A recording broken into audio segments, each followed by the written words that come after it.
In 1999, Brendan Fraser was the biggest star in Hollywood.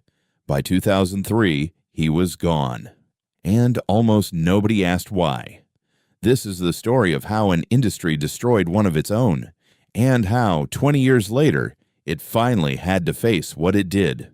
The 1990s had a specific kind of movie star, not the brooding actor, not the method man, the guy who made you feel good just by showing up on screen. Brendan Fraser was that guy.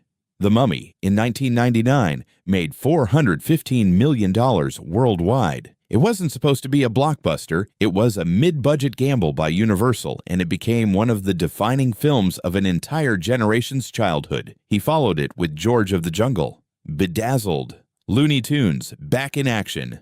He was everywhere, and not in the way that burns people out, in the way that made audiences genuinely happy to see him.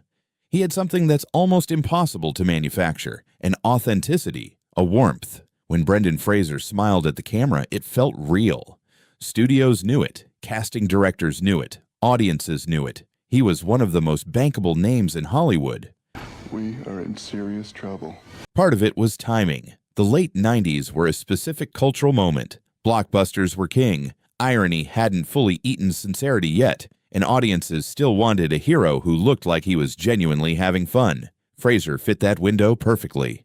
He did his own stunts on The Mummy, cracked ribs, a partially separated shoulder, scenes that stuntmen turned down, and he never mentioned it in interviews. He just showed up, grinning.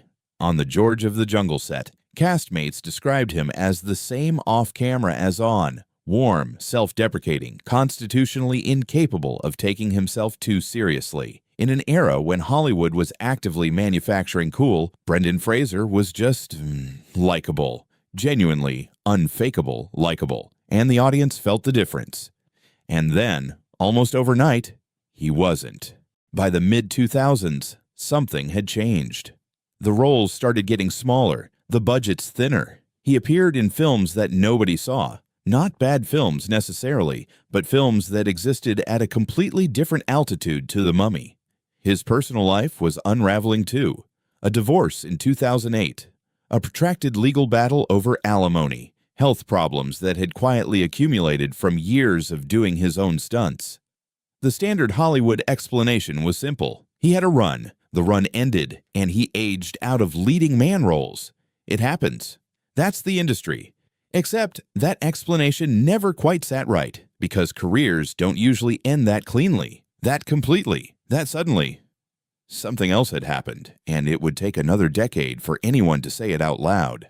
In 2018, GQ magazine published an interview with Brendan Fraser. In it, he described attending a luncheon hosted by the Hollywood Foreign Press Association, the organization behind the Golden Globe Awards, one of the most powerful rooms in the industry.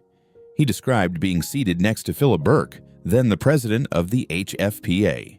He described what Burke did to him at that table. Fraser called it a sexual assault. Burke denied it. He called it a misunderstanding, a phrase that has done a lot of heavy lifting for powerful men over the years. The HFPA investigated the complaint Fraser had filed with them in 2003 and concluded that Burke's actions were, in their words, inappropriate, but did not constitute assault. Fraser received a letter of apology. Burke kept his position. After that luncheon, Fraser began noticing that his name was being passed over. He had the sense, backed by conversations with people close to him, that his career was being quietly managed from the outside, that someone was pulling strings. He developed depression. He began to withdraw. He said years later that he believed his place in Hollywood had been taken from him, and that the grief of that took a long time to process. This is the part of the story that the industry does not like to examine, the way that powerful organizations protect powerful people, quietly without announcement, until the person they harmed has simply faded away. Brendan Fraser didn't fade. He was pushed. September 2022, the Venice Film Festival. Darren Aronofsky's The Whale is screening for the first time.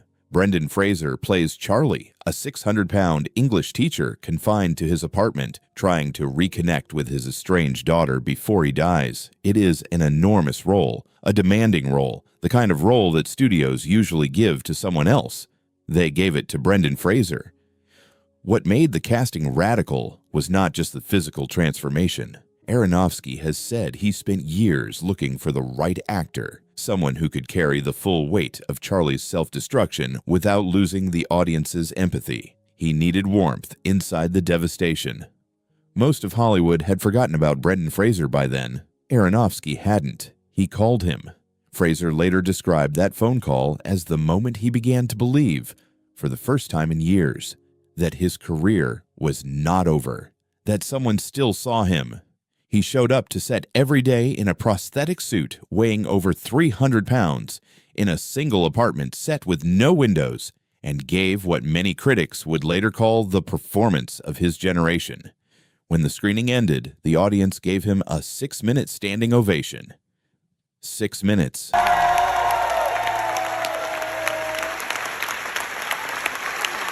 Fraser stood at the front of the theater and tried to accept it gracefully.